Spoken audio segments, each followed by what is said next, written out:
Kids, I'm going to tell you an incredible story. The story of how I met your mother. Are we being punished for something? No?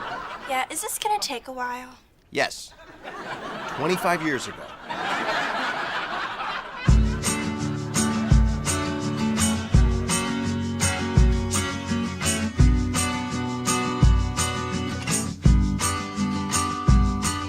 Once upon a time, there was a little boy. He lived with his father, mother, and 2 sisters in the little town of Bedok. Every Sunday, they would wake up bright and early and go to church together.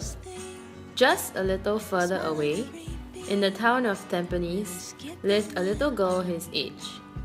Every Sunday, she too would wake up bright and early and go to that same church with her dad, her mom, older brother, and younger sister.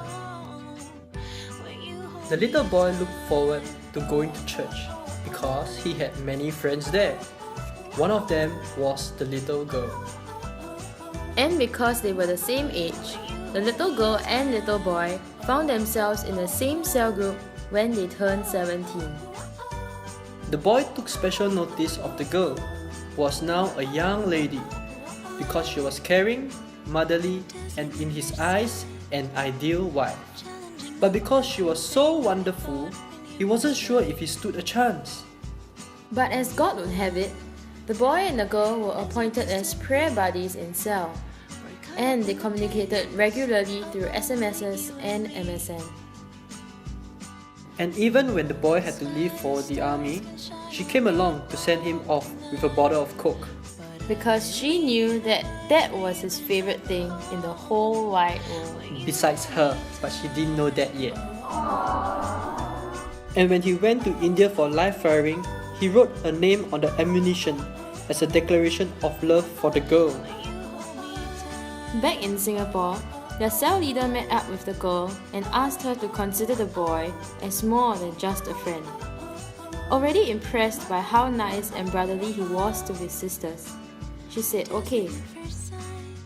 He was also called out for a similar meeting with their cell leader, but he didn't need much convincing at all. So they continued as prayer buddies and good friends, texting and being there for each other through the ups and downs of life. Until YA camp, when they got to spend time overseas together with their cell group. And over those few nights, the girl dreamt of the boy 3 whole times. And he dreamt of her too. But after cell games night, he didn't walk her back to her room, and that made her confused about whether he even liked her. Sorry dear for not sending you back to your room that night. But she gave him another chance anyway, and after YA camp, she offered to watch Kung Fu Panda 2 with him, even though she had already watched it.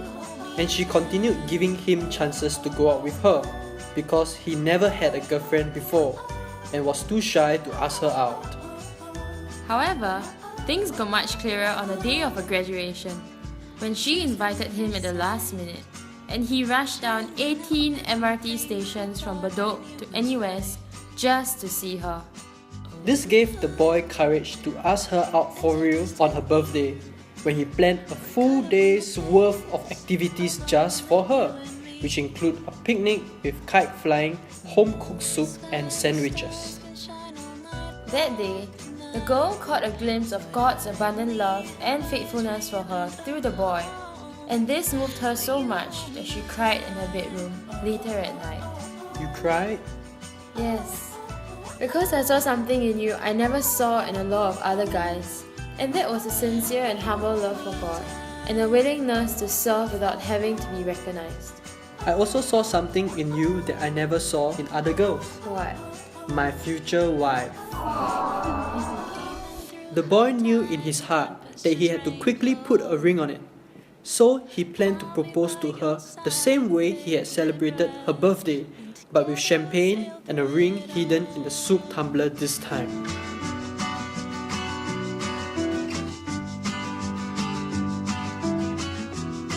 And together we'll sail through it all.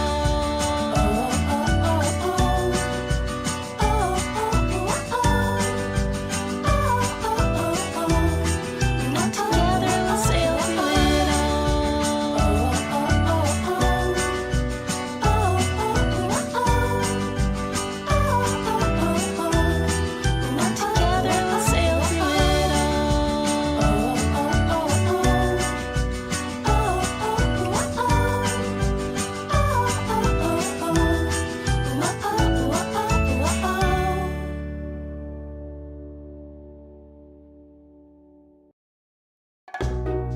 Actually, that was more like the beginning of our story together. Even after a long journey of discovering each other, quirks, habits, and ministry styles as we both served in youth church, and even after getting engaged for 17 months, I think there's still so much more to discover about Caron, and I really can't wait to spend my entire life with her. Yeah, it hasn't been easy, but I think God really enabled us to love each other despite our failings and our flaws. I used to think that perhaps I was not attractive enough and that just no guy is brave enough to pursue me. But God has shown me that I am worth it by Jesus' death on the cross, and by now providing someone who can love me so patiently and lovingly. I think the both of us learned that love is more about what's in the inside of the person than what's on the outside. What really makes a person so attractive is a heart that loves God and is faithful to serving Him and others. And to find someone who's willing to journey with you wherever God calls you to, that is what makes a truly wonderful love story at the end of it all. I love you. I love you too.